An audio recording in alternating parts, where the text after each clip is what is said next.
C'est aujourd'hui, mercredi des Cendres, qu'a démarré le carême. Il s'agit de 40 jours de jeûne accompagnés d'intenses prières et surtout de bienfaisance. Comment les fidèles chrétiens accueillent ce temps de pénitence? Des réactions à découvrir dans cette édition. Occupation illicite des sites des logements sociaux. Depuis un certain temps, on y découvre un peu partout des matières utilisées dans la construction des bâtiments. Un état de fait qui constitue un obstacle au mouvement des habitants. Nous en parlons également dans ce journal.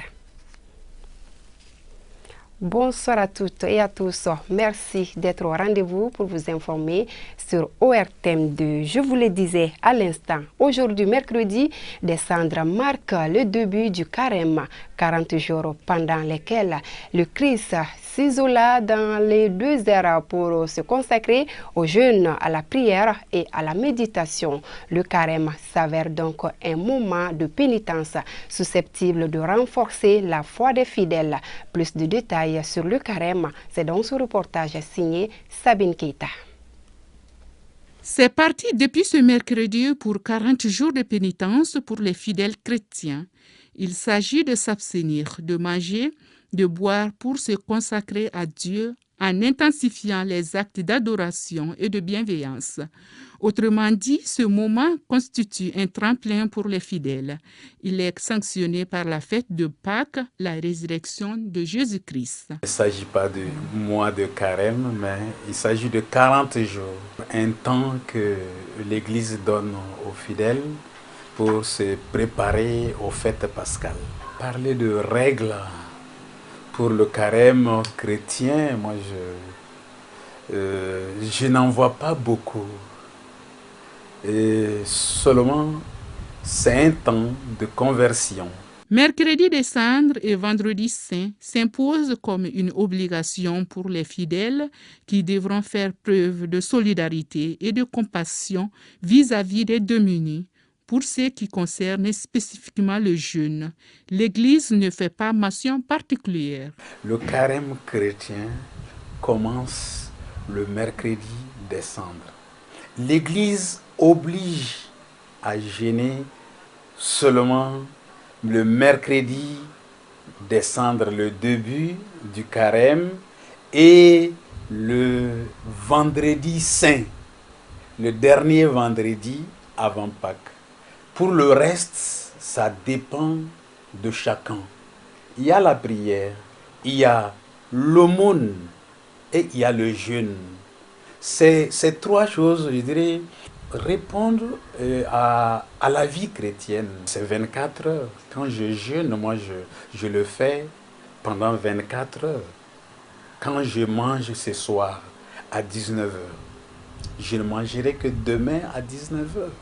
Le carême commence par le mercredi des Cendres et s'achève avec la Semaine Sainte.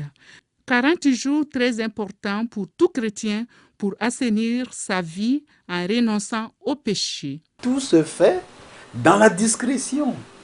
C'est ce que le texte nous dit. Il faut le vivre dans la discrétion. Les gens ne doivent même pas savoir que toi tu es en train de jeûner. Voilà, tu vis tout ça dans la discrétion. Les gens, même si les gens ne te le reconnaissent pas, tu le fais pour Dieu. Dieu te le reconnaîtra. On a commencé le carême le mercredi des Cendres pour avoir 40 jours en dehors des dimanches. Voilà. Le dimanche n'est pas un jour de jeûne. Pendant les 40 jours, ce que je peux conseiller aux chrétiens, c'est d'abord d'assainir ces 3 champs dont il est question. Au regard des recommandations y afférentes, on peut dire alors que le carême est une invitation au raffermissement de la foi du fidèle. Le carême, un moment de pénitence et de raffermissement de la foi pour les fidèles chrétiens. Je vous le disais à l'instant, ici dans le district de Bamako, les fidèles, du moins les quelques-uns que nous avons approchés, disent l'accueillir avec ferveur et conviction. C'est le cas, à titre d'exemple, d'un couple Konaté qui a aujourd'hui 68 ans de mariage. Nous retrouvons Sabine Keita. Pendant 40 jours, il est surtout demandé aux fidèles chrétiens de jeûner tout en intensifiant la prière, le partage, l'aumône et surtout la tolérance. Nous sommes au carême, accueillis avec ferveur et conviction par les fidèles, à l'instar de ces deux couples dont le plus vieux a 68 ans de mariage. Avec beaucoup de ferveur et de religiosité, parce que c'est la plus grande fête pour nous. Non, un temps de prière surtout. Bon, les dépenses, c'est accessoire, hein? Mais nous le faisons selon nos propres moyens. Le carême, par son sens, c'est 40 jours et nuits de jeûne. Bon, selon notre compréhension, le carême, il ne s'agit pas seulement de se priver de l'eau et de la nourriture, mais aussi du changement de comportement. Surtout ces temps-ci, on insiste sur la prière et on fait l'aumône. Et si vraiment on a de mauvaises habitudes, et on essaie de changer. Pendant le carême, il est recommandé aux fidèles chrétiens de manger qu'une seule fois. Donc, pas besoin de changement de menu. Cette restriction des dépenses pendant le carême fait de ce moment un temps d'économie pour bon nombre parmi eux. Du tout, absolument pas. Il n'y a pas de dépenses à faire. On fait ce qu'on a. Au contraire, on se prive. Il y a la privation. Quelqu'un qui aime vraiment maintenant, toujours en train de tripoter son téléphone, tu peux arrêter un peu, ne pas aller sur le net et passer ce temps à la prière. Et quelqu'un qui aime manger des bonnes choses, les glaces, tu t'abstiens. On vit normalement. On ne prépare pas spécifiquement ce temps de carême pour augmenter la nourriture, pour essayer de faire des trucs fastes. Non, non. On vit comme on le faisait. D'ailleurs, moins que ça. Et toutes nos habitudes que nous avions, qui sont exagérées, qui ne sont pas des habitudes pour prier Dieu, pour faire le bien, pour nous éloigner de notre prochain, on doit vraiment diminuer ça. Sinon, cesser ce truc-là, laisser ces mauvaises habitudes pendant tout ce temps de carême.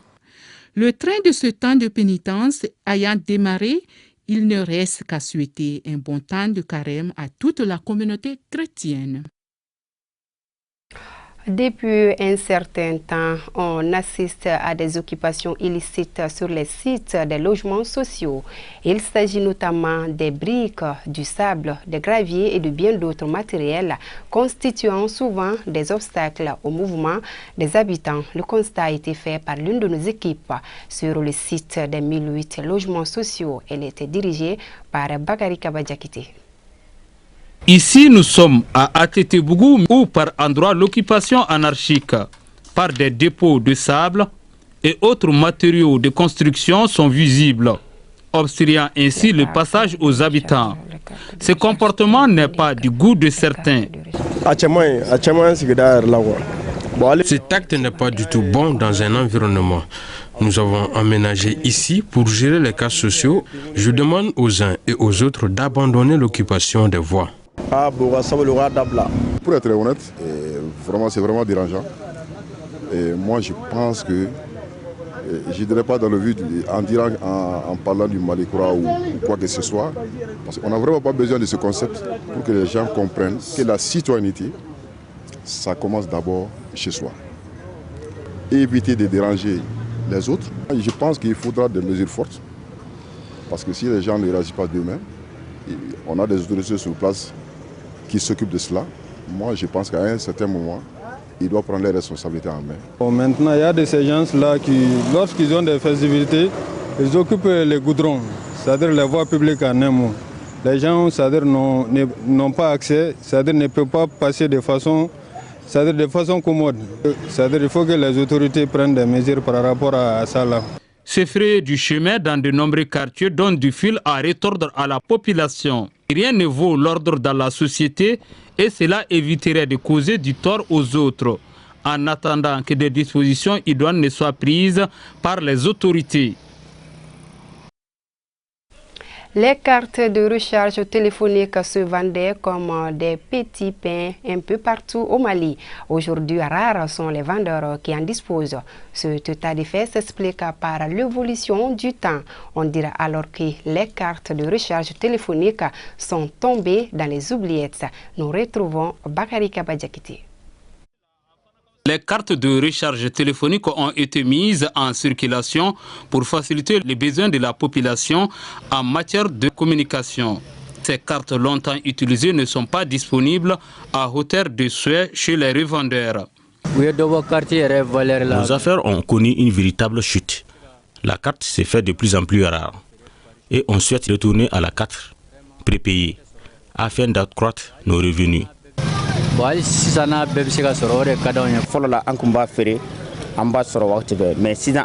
ne dispose pas de carte de recharge. Je fais les transferts de crédit via Nafama et Orange Money. Il y a une réelle difficulté et cela n'est pas bon pour nous. Maintenant, on ne gagne pas beaucoup. Au début, sur chaque carte de 5 000, on avait 400 comme bénéfice.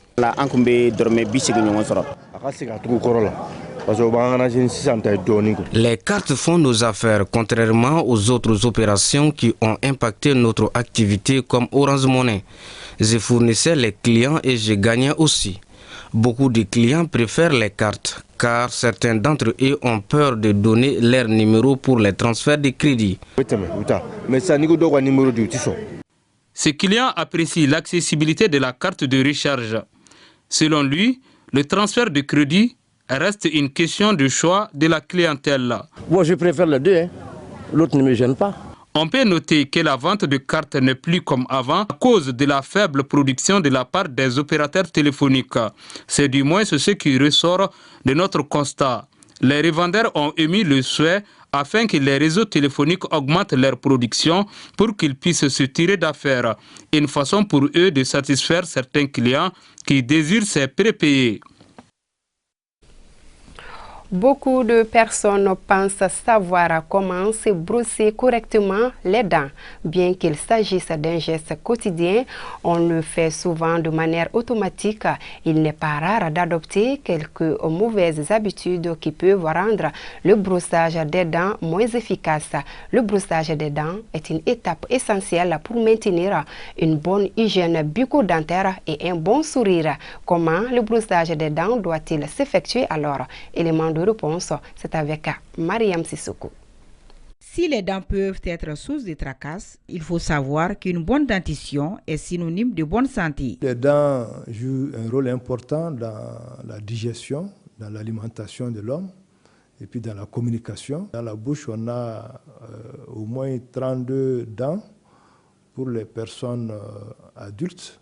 Et on a 20 dents pour les enfants. Donc, c'est des organes qu'il faut protéger parce qu'il faut garder toute la vie parce qu'on en a besoin pour, ce ne serait-ce que pour s'alimenter correctement et puis pour avoir un bon confort de vie. Entretenir ses dents passe par un bon brossage en utilisant la brosse à dents à poil souple. Veuillez à ce que la tête de votre brosse soit adaptée à votre bouche et atteigne toutes les zones. D'autre part, ne brossez pas vos dents en appuyant trop fort car cela peut abîmer votre gencive et votre émail. Cela en provoquant des saignements. Les dentistes nous donnent ici quelques conseils supplémentaires pour parfaire notre technique de brossage. Pour faire une bonne technique de brossage, il faut mettre la brosse de façon parallèle aux aliments des dents. Ça, c'est la surface externe des dents. Au niveau de la surface interne, la brosse doit être droite. Ça doit s'effectuer comme ça. Maintenant, au niveau du maxillaire aussi, c'est à peu près la même chose. Il faut faire attention beaucoup à l'alimentation.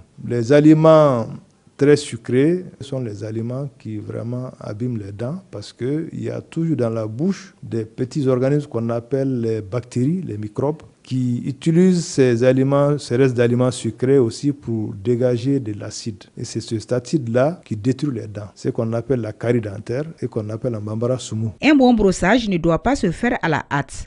Quand on sait que nombreux sont ceux chez qui le brossage ne dépasse pas 1 minute. Je me brosse les dents chaque matin à 6 heures et des fois je fais 30 minutes voire 40 pour le faire. Je me brosse les dents matin et soir et je pense que c'est ce qui est recommandé.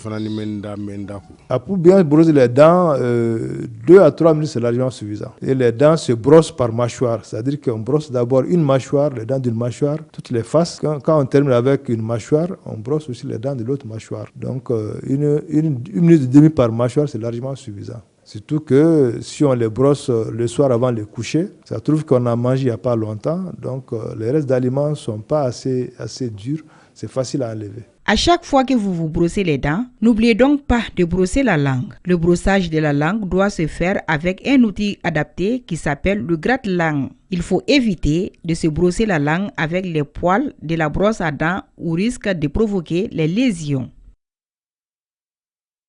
Merci, Mariam Sissoko, pour toutes ces précisions. Ainsi s'achève cette édition. Merci à vous de l'avoir suivi. Je vous donne rendez-vous demain sur Plétadji. Bonsoir.